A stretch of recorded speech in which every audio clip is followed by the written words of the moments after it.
fou sur le sable a bâti sa maison. Le fou sur le sable a bâti sa maison. Le fou sur le sable a bâti sa maison. Et la tempête arriva. On connaît, hein?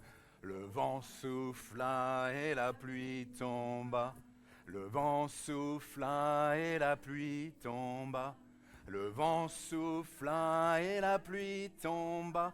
Et la maison s'effondra. Et le sage fait quoi? Le sage sur le roc a bâti sa maison.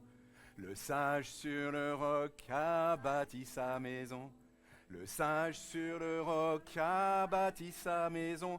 Et la tempête arriva. Le vent souffla et la pluie tomba.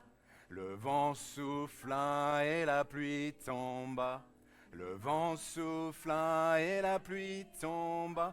Et la maison résista. Amen. Alors, ça continue normalement ce chant et on dit enfant sur le roc, tu bâtis ta maison et enfant sur Jésus, tu bâtis ta maison. Alors, merci Vivien, on ne s'est absolument pas concerté et je pourrais ne pas prêcher.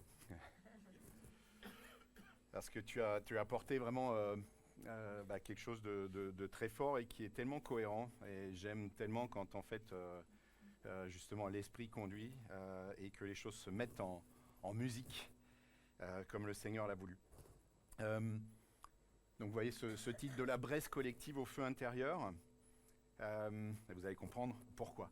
Tu as mentionné, Vivien, le sermon sur la montagne, donc Matthieu 5, 6 et 7. On nous raconte que Jésus était sur la montagne et que donc dans ce lieu élevé, il apporte des paroles percutantes, tellement percutantes que c'est devenu quelque chose de vraiment réputé, entre guillemets, chez nous, les chrétiens, et même, je crois, un peu partout. Le fameux sermon sur la montagne. Et à la fin de ce sermon sur la montagne, justement, Jésus explique aux disciples et nous explique au travers des disciples ce qui va se passer dans les jours, semaines et mois qui arrivent, à savoir, le vent va souffler.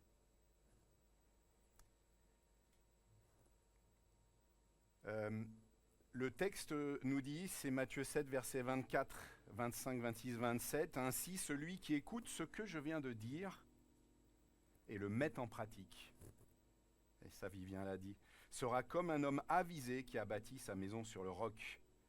La pluie est tombée, les torrents ont débordé, la tempête s'est abattue sur cette maison, mais elle ne s'est pas écroulée, car ses fondations avaient été posées sur le roc.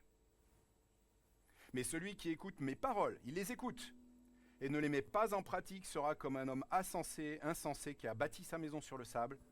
La pluie est tombée, les torrents ont débordé, la tempête s'est abattue sur cette maison et elle s'est écroulée. Sa ruine a été totale dans la NFC. Alors, je ne sais pas vous, mais moi, je veux être prêt. Je ne veux pas que quand le vent souffle, ma maison, mon être, s'effondre. Et vous l'avez entendu, je pense, celui qui construit sur le roc, ce n'est pas celui qui est assis dans cette salle, qui entend, qui repart et rien n'a changé. C'est celui qui non seulement est assis dans cette salle, qui entend et qui se laisse transformer, mais c'est aussi celui qui, dans son quotidien, vient, opère, écoute, se laisse transformer et met en pratique. Alors dans ce sermon sur la montagne, qu'est-ce que justement Jésus nous appelle à mettre en pratique? Il dit celui qui entend ces paroles que je viens d'amener, quelles sont-elles? Alors ce que j'apporte là m'a été très très très grandement influencé, apporté par une personne qui s'appelle Hélène Bonhomme. J'étais sur une retraite d'entrepreneurs chrétiens la semaine passée, pendant la semaine de jeûne, donc j'ai eu une parenthèse dans la parenthèse. Et ce qu'elle a partagé m'a vraiment impacté, m'a fait du bien, m'a rappelé des choses que je connais, mais que j'avais besoin de réentendre aussi. Donc voilà, vraiment que toute la gloire revienne à Dieu. J'espère que ce que vous allez entendre va vous impacter. En tout cas, moi, ça m'a fait du bien, ça m'a déjà boosté, ça a ranimé d'autant plus mon feu intérieur. Alors, quelle pratique? Et on va pas toutes les prendre, on va en prendre une. On va prendre la première en particulier ce matin. Mais néanmoins, donc il y a 10 disciplines. Et ce que disait Hélène Bollom, elle disait, si Jésus était un influenceur, il aurait pu intituler cette prédication « 10 clés pour que ta maison tienne bon ». Hein, un YouTuber fameux. Et justement, notre grand frère, Jésus, il dit « je suis votre frère », est arrivé dans ces temps d'humilité où il n'y avait pas d'artifice. Hein, c'était la voix qui porte dans la montagne. Et donc, voilà, il y avait prier dans le lieu secret, prier pour nos ennemis et pardonner, pratiquer la réconciliation, méditer les Écritures, témoigner, jeûner comme si de rien n'était, entre guillemets. C'est-à-dire, je jeûne, mais je n'ai pas besoin de le faire savoir à tout le monde. Rechercher la pureté, l'obéissance, louer Dieu, donner généreusement et discrètement, développer notre confiance en Dieu pour toute chose, ne pas juger. Alors, on pourrait... prêcher pendant des semaines et des semaines sur le sermon sur la montagne. Vous pourriez me dire, il n'y en a pas 10, il y en a 11, il y en a 12, il y en a 13. En tout cas, c'est vraiment, et je vous invite, je vous encourage à relire justement Matthieu 5, 6, 7. C'est tellement facile à lire. La mise en pratique est certainement plus exigeante. Mais je pense que la clé vient justement de ce première discipline, prier dans le lieu secret. Et qu'est-ce que dit Matthieu 6, justement, verset 6, et c'est Jésus qui parle. Mais toi, lorsque tu veux prier, entre dans ta chambre, à l'écart. Ferme la porte pour prier ton Père qui est là, dans cet endroit secret. Et ton Père, qui voit ce que tu fais en secret, te récompensera.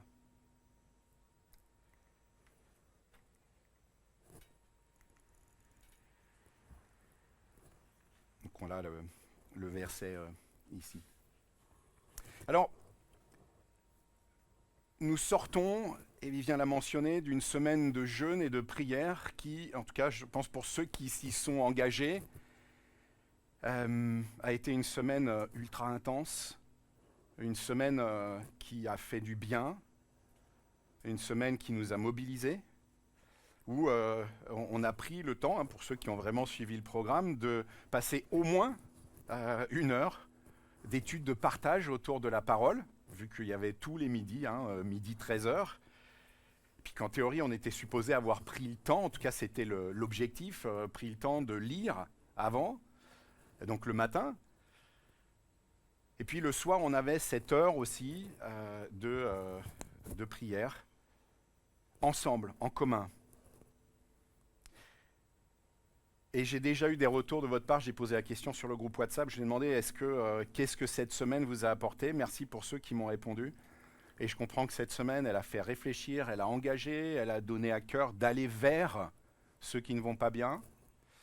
Elle a rappelé l'importance de faire confiance en toutes circonstances. Voilà, il y a eu du fruit. Et j'espère vraiment de tout mon cœur que cette semaine, elle vous a dynamisé. Et en même temps, on le sait, après une période intense comme ça, on peut avoir un sentiment de vide et de solitude.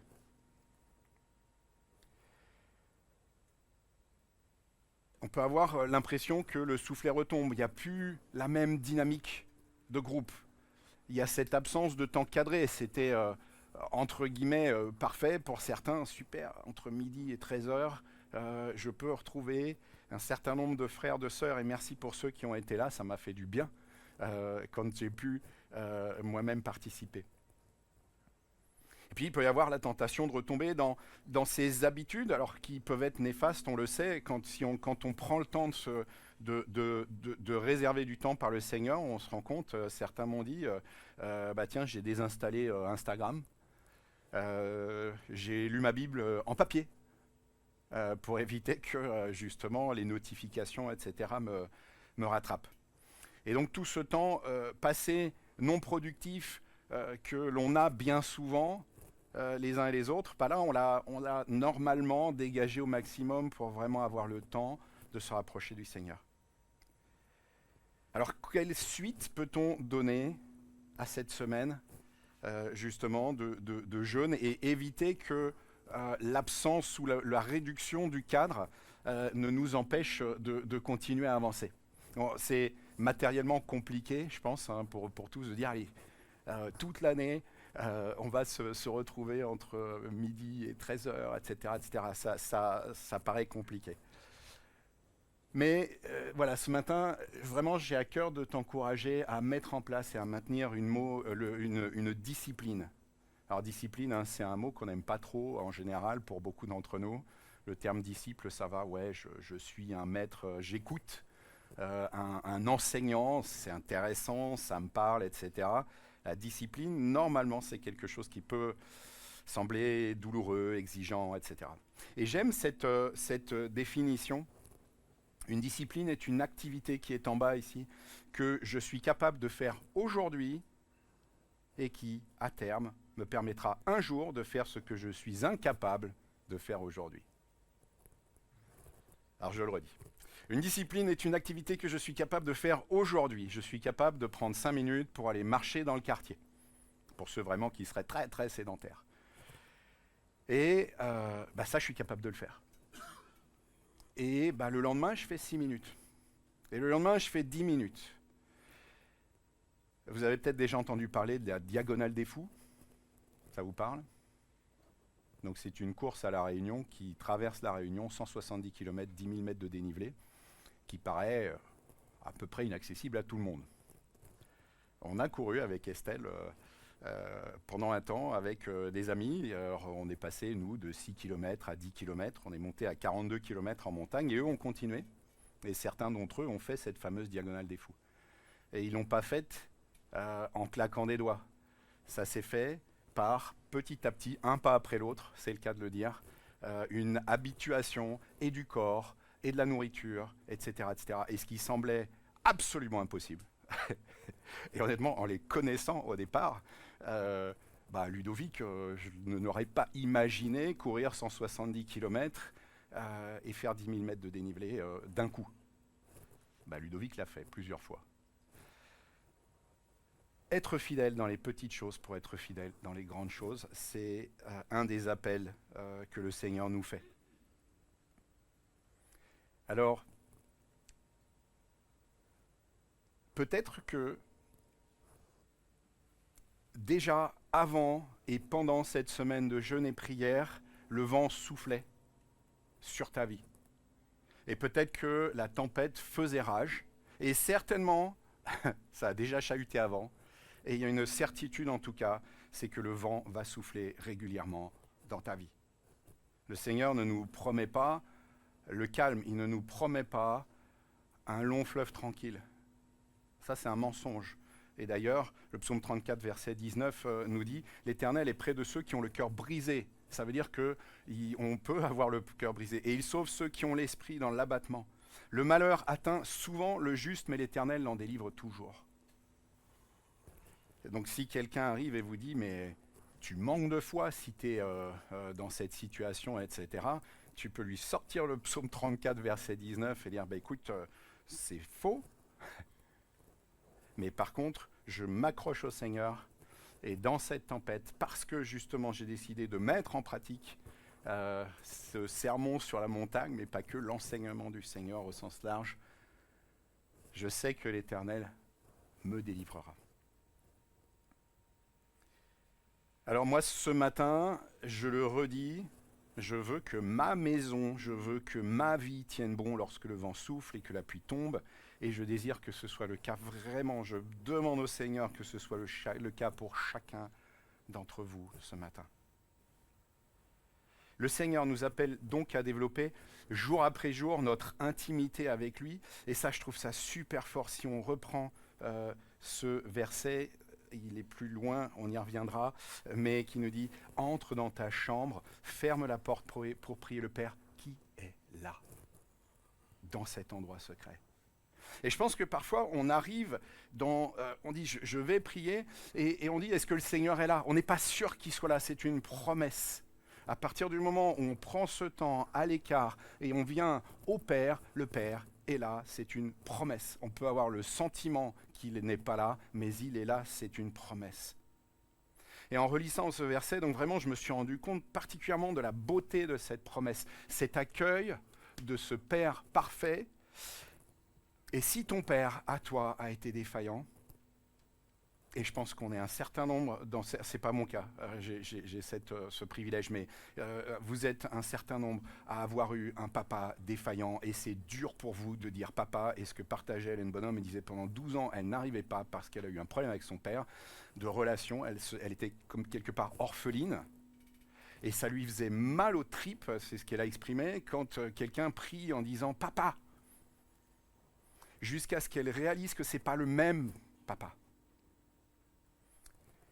Et tu as partagé Jean 14, Vivien, et tu disais, vous ne connaissez pas le Père si vous ne connaissez pas moi, et on voit la personnalité de Jésus.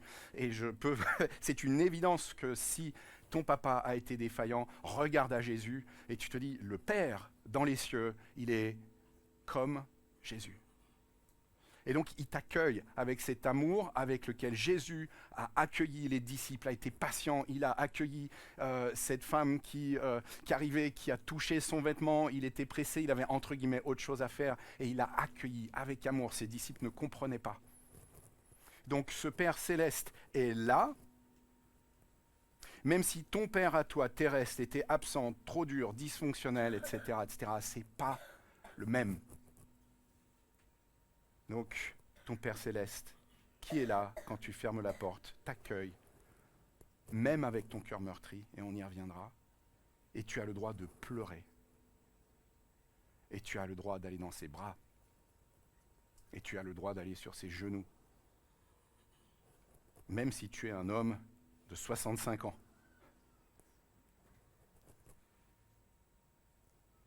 Alors, j'ai pour vous ce matin 8 clés. Alors, on va en regarder vraiment 2. Et on va lister les 6 autres, mais elles sont hyper importantes, donc je veux au moins qu'elles puissent s'imprimer. Mais première chose, ce que nous dit finalement, c'est ce que nous disent ces versets. Donc, c'est quand tu pries, entre dans ta chambre, ferme la porte. On parle d'un lieu et d'un moment. Donc, ce matin, vraiment, je te demande, j'ai fait l'exercice la semaine, j'ai refait l'exercice la semaine passée. Parce que c'est vrai que j'ai 52 ans, j'ai toujours connu le Seigneur, j'ai eu une discipline qui a grandi progressivement, donc ça me parle énormément, tout ça. Et j'ai une certaine discipline. Mais c'est vrai que par moments, on a besoin de recadrer les choses, on a besoin peut-être de développer aussi. Et donc, l'appel de ce matin, c'est vraiment de ne pas repartir sans avoir décidé, et je vais vous donner un argument pour ça qui arrive tout de suite, de choisir un lieu, de définir un moment, et du coup, de créer un sillon. Ça, c'est de la neuroscience. Si tu marches, je vais te donner une image, si tu marches régulièrement au même endroit dans une pelouse, tu vas progressivement voir se dessiner un chemin.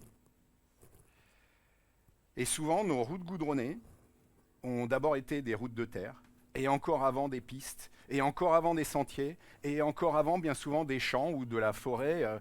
Et une ou des personnes ont pris l'habitude de marcher dans ce qui est devenu un sentier, et à force d'être pratiqué, s'est élargi, et potentiellement devenu une route goudronnée. Alors on n'aime pas forcément les routes goudronnées en termes de visu, c'est quand même beaucoup plus facile pour avancer en tout cas. Mais les neurosciences donc, nous démontrent que de la même façon, ton cerveau va créer un sillon à force de répéter un lieu et un moment et de répéter une habitude. Il va associer donc ton lieu et ton heure, ou ce qu'on peut appeler une superposition d'habitudes, c'est-à-dire que ce n'est pas forcément tous les matins à 6h30 du mat', mais ça peut être tous les matins, après m'être levé, après avoir pris mon petit déjeuner, je prends un café ou un thé et je vais dans mon dressing, parce que c'est là que je ne serai pas dérangé, et je prends 10 minutes, je prends 15 minutes, je prends peut-être après-demain, après-demain, dans 5 ans, peut-être que je serai capable de prendre 15 minutes. Mais voilà, c'est mon cerveau s'habitue et ça devient facile. Argument. Dans un livre, alors en anglais qui s'appelle Atomic Habits, en français, Un rien peut tout changer. Donc James Clear, alors qui n'est pas chrétien. Sauf erreur, d'ailleurs, il est mormon, mais ce qui ne veut pas dire qu'il n'est pas pertinent pour un certain nombre de choses. Cite une étude britannique ayant suivi le comportement de 248 personnes qui voulaient se mettre au sport. Donc on a réparti les sujets en 3 groupes. Un groupe témoin à qui donc on devait demander au bout d'une semaine, est-ce que vous vous êtes mis au sport? Groupe témoin sans préparation particulière. Le deuxième groupe, groupe motivation, à qui on a demandé de lire des livres, d'écouter des podcasts sur les bienfaits du sport. Et un troisième groupe, lieu et moment, à qui on a demandé de préciser où et quand ils allaient faire du sport. Vous avez le résultat à l'écran. Donc, sachant que le lieu et moment, c'est vraiment écrire, je ferai au moins 20 minutes de sport intensif jeudi à 9 h dans le parc qui se trouve juste à côté de l'école de mes enfants, par exemple. Donc, de vraiment écrire ce que les spécialistes appellent une intention de mise en œuvre. Et donc, résultat de l'étude. Alors, moi qui suis en plus très dans la motivation, ça c'est quelque chose qui me parle, je dis bah oui, si les gens comprennent pourquoi, etc., ils vont s'y mettre. Bah, le delta, c'est 3 points de pourcentage. Et par contre, bah, le fait de définir un lieu et un moment, 91% des personnes ont fait du sport. Et je pense que ça peut parler à beaucoup d'entre nous. Parce qu'en fait, au moment de m'y mettre, je ne suis pas en train de me dire est-ce que je vais y aller, est-ce que je ne vais pas y aller, quand est-ce que je vais y aller, c'est déjà défini. Et juste pour vous donner une autre illustration, pendant ce temps de retraite entre entrepreneurs, il y avait un super truc. Le jeudi à 13 h, on a lâché les téléphones et on les a récupérés le samedi à midi. Et honnêtement, j'ai toujours eu envie de le faire. Et honnêtement, je ne l'ai jamais fait. Et en fait, le simple fait que ce soit proposé, c'est-à-dire que si je vais à cette retraite, ça fait partie du package, j'ai pu réfléchir sur est-ce que je le fais, quand est-ce que je le fais, est-ce que les collègues vont m'appeler, qu'est-ce qui va se passer, est-ce que la Terre va exploser pendant ce temps-là. Voilà, c'est non, c'est cadré en fait, c'est prédéfini et du coup je l'ai fait. Et quelle joie de l'avoir fait, je peux vous dire. C'est assez génial. Et je trouve cette phrase assez géniale. Beaucoup de gens pensent qu'ils manquent de motivation. Et peut-être que tu dis, moi je manque de motivation, je ne suis pas assez fort. Non, c'est que probablement tu manques de précision. Alors, pardon? J'avais même pas de message sur répondeur en plus. Non. J'ai juste dit à l'équipe, si jamais il y a une urgence, il y a un numéro de quelqu'un qui sera présent et voilà, donc si la Terre explose, s'il y a un gros virus informatique, voilà. Voilà. Et la famille savait aussi qu'il y avait ce numéro au cas où. Mais voilà, mais non, mais voilà, le Seigneur aussi bénit cette prise de position. Voilà, donc, mais je vous engage vraiment ce matin et ne repartez pas sans avoir dit « Ok, je rédige mon intention de mise en œuvre. Qu'est-ce que je réserve tous les jours comme temps ?» Et encore une fois, ne commence pas en disant si tu n'arrives pas à lire ta Bible et à prier, ne commence pas en disant « Je vais faire 1 heure tous les jours. » Tu vas au plantage. Ou peut-être tu vas le faire le premier jour. Waouh. Puis le deuxième jour, j'ai pas le temps là, je le ferai demain. Voilà. Et par contre, ça peut effectivement venir. Mais commence par tes 5, tes 10, tes 15 minutes. Alors aujourd'hui, j'avoue, et c'est pas vraiment, je suis pas en train de me glorifier, je sais qu'on est plusieurs dans ce cas-là. Si on se dit, si j'ai pas à minima 15 ou 20 minutes, en fait, je vais avoir rien le temps de faire. Voilà, mais je souhaite qu'on soit tous dans cette situation, allez, dans 6 mois. Hein, dans 6 mois, qu'on soit tous en mesure de se dire, 15 minutes, c'est pas assez. Voilà, mais vraiment, donc ça peut être. Et dans mon salon, après mon café, tous les matins, parce que moi j'ai un job où toute la famille est partie et je peux faire comme ça. Dans ma chambre, avant mon petit déjeuner. Tous les matins, donc là, moi, voilà, j'ai un temps, j'ai 40 minutes de train, etc. Et c'est un temps qui est systématiquement, ça c'est une habitude depuis 20 ans, j'ai mon ordi, j'ai ma Bible, sur l'ordi en l'occurrence, et j'écris au Seigneur en fait. C'est ma façon à moi de faire. Donc je lis, voilà, j'ai un fichier qui est assez intense. Alors ça a été de l'Excel, ça a été plein de choses. Mais par contre, ce que j'ai à cœur de faire, c'est maintenant tous les matins en arrivant le premier au bureau, ça c'est toujours le cas, sauf exception, c'est de prendre une salle de réunion. Je peux le faire maintenant, j'ai des nouveaux bureaux, de descendre au sous-sol, et du coup je serai plus dérangé par les collègues qui arrivent à 8 heures. Donc je vais me prendre mon temps, je prends l'engagement devant vous. Vous me demanderez la semaine prochaine comment ça s'est passé. De 7h45 à 8h30, je serai en bas dans la salle de réunion. Donc vraiment, et je vois Bob qui note, il va me demander. Et j'aime ça, Bob. Merci pour ton amour. Et vraiment, je le dis de tout mon cœur parce que Bob fait partie de ces gens qui m'ont été utiles, qui venaient me voir le midi régulièrement. Et quand je lui avais dit un truc la semaine d'après, il me disait: est-ce que tu as réussi à le faire? Avec amour. Et vraiment, je le souligne, avec amour. Et merci, Bob, pour cet amour. Voilà, alors, on avance. Comment prier? Si tu ne sais pas prier, parce que ça peut arriver. Donc définis ton intention de mise en œuvre. Si vous voulez prendre la photo, vous êtes libre, il n'y a pas de copyright. Ah si, ouais, ça je trouve ça génial. Hélène Bonhomme, elle a 4 enfants, en bas âge, dont 2 jumeaux.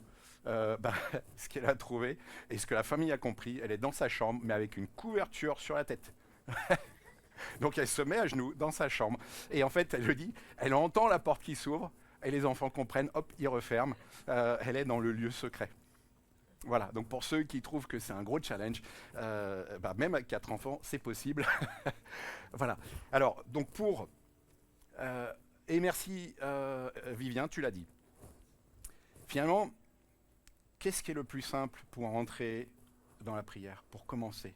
Et si tu ne sais pas quoi dire d'autre, Psaume 100, verset 4, entrez dans ses portes avec reconnaissance. Entrez dans ses portes avec reconnaissance. La gratitude. En grec, l'apôtre Paul utilise beaucoup le terme eucharistéo, le verbe eucharistéo, et je trouve ça très beau. Donc il est constitué de charis, tout commence par la grâce de Dieu. Eucharistéo, c'est l'action de grâce, c'est notre réponse à cette grâce par la gratitude. Et il y a chara dans la racine, la joie, le fruit qui découle d'une vie reconnaissante. Vous voyez là, c'est magnifique en fait ce mot en grec en l'occurrence. Donc il y a tout ce que ça contient. Et alors très très fort, Jésus, regardons à l'exemple de Jésus, alors qu'il sait qu'il va mourir, il va à la croix, là c'est tout proche, il prend la scène avec ses disciples, et qu'est-ce qu'on entend? Il dit, ensuite il prit du pain, et après avoir rendu grâce, donc eucharistézas, donc c'est vraiment le verbe charistéo, il le rompit et le leur donna. Donc c'est Luc 22, verset 19. Ce qui est bouleversant, c'est que Jésus rend grâce alors qu'il sait qu'il va souffrir. Cela nous enseigne que l'eucharistéo n'est pas lié à nos circonstances extérieures, mais à notre confiance en la souveraineté de Dieu. Et l'apôtre Paul, donc, utilise fréquemment ce verbe, notamment à Thessaloniciens 5, verset 18, rendez grâce, eucharistéité, en toutes choses. Alors, je voudrais juste ajouter une dimension magnifique et vraiment libératrice. C'est l'essence même de la relation vivante avec Dieu, qui est l'authenticité. Dans le psaume 119, donc, que nous avons malaxé, médité, tous ensemble, l'auteur passe aussi par toute une palette d'émotions. Et on voit bien qu'il y a des moments où il est dans la détresse. À tel point, on avait parlé sur ces mots, mon âme est attachée à la poussière. Donc dans la Bible, on a ces mots-là qui sont très très forts. Mais donc il passe de cette détresse aussi à la joie la plus profonde. Et du coup, vraiment, la porte du lieu secret, c'est viens comme tu es.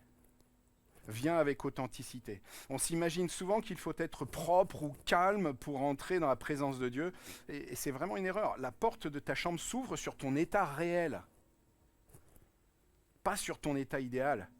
Alors si tu es dans la gratitude, amen. Le temps d'intimité commence par l'explosion de joie. Sacrifice de louange. On célèbre ses bienfaits, c'est facile. Ah, le moteur tourne tout seul. Seigneur, merci, merci, merci, merci, merci. Si tu es dans la souffrance, ou la colère, ou le ressentiment, ou tout ça mélangé, c'est là que la foi devient vraie, en fait. C'est là que j'exprime ma foi, quelque part. Merci Seigneur, tout va bien. Et le Seigneur se réjouit quand on le remercie. Mais quand ça va pas, c'est là justement que j'exprime ma foi en disant Seigneur, ça va pas, mais je viens à toi, je viens déposer ce que j'ai sur le cœur, je viens épancher mon cœur. Et c'est ce qu'on peut appeler le pivot spirituel.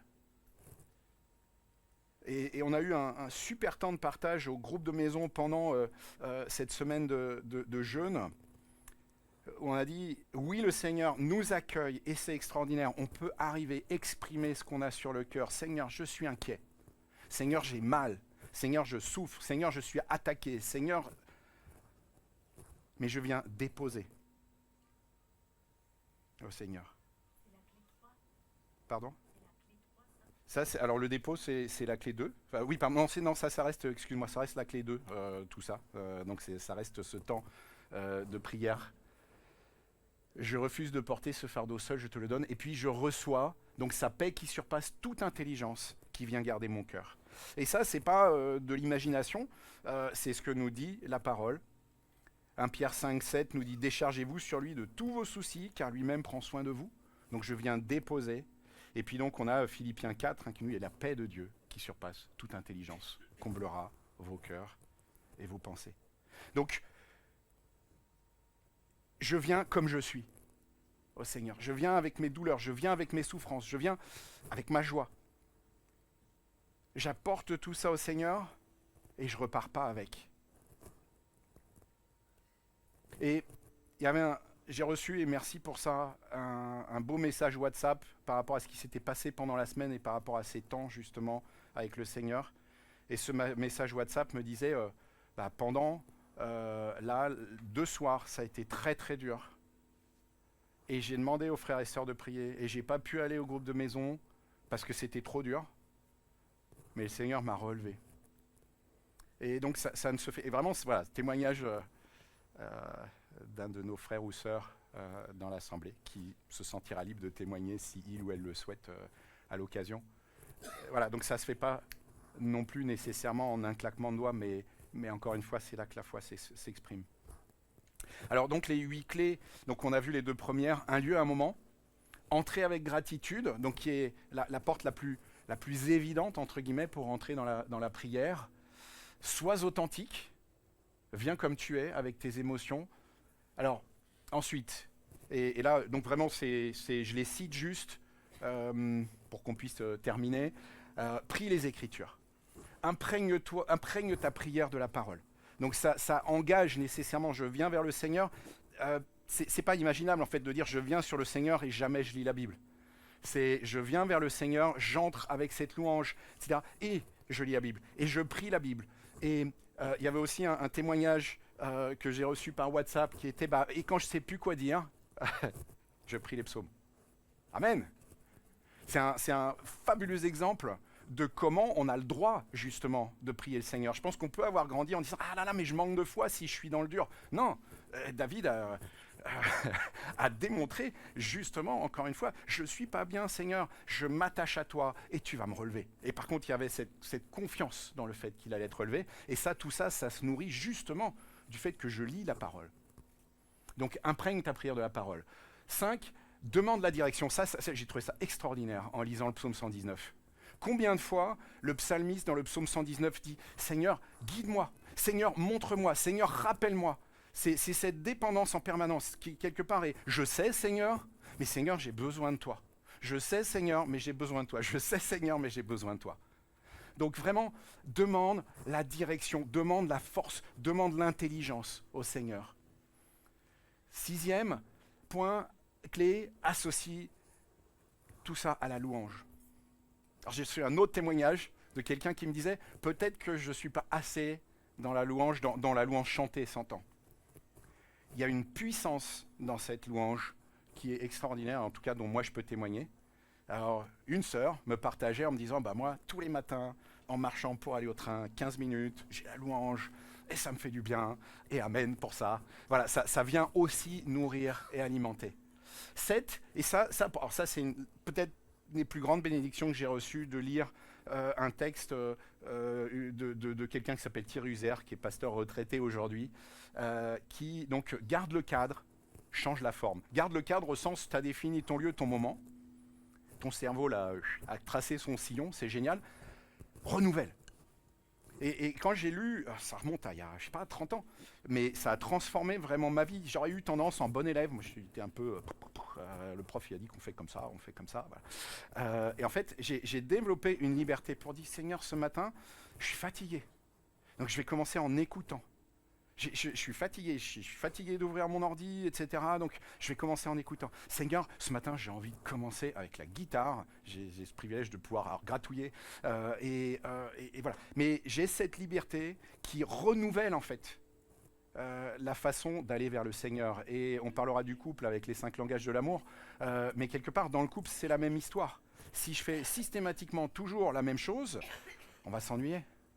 On va se lasser. Donc voilà, renouvelle, garde le cadre, change la forme. Variété méthode, reste fidèle au rendez-vous. Et enfin, et ça a été mentionné par Xavier tout à l'heure pendant les annonces, cultive la communion fraternelle. Donc le titre du message, c'était de la braise collective. Donc ce temps vécu ensemble au feu intérieur. Et ce même feu intérieur vient alimenter la braise collective. Et alors là, ça me fait penser à ces temps qu'on a de louanges au week-end de retraite autour du feu, où, voilà, si nous pouvions collectivement être des braises qui brûlent de l'intérieur et qui viennent dans le foyer et qui ont à cœur de revenir dans le foyer pour repartir dans le monde, et venir apporter cette chaleur, et puis revenir, et puis repartir, et puis revenir, et puis repartir, mais tout ça dans un mouvement vertueux. Alors, en conclusion,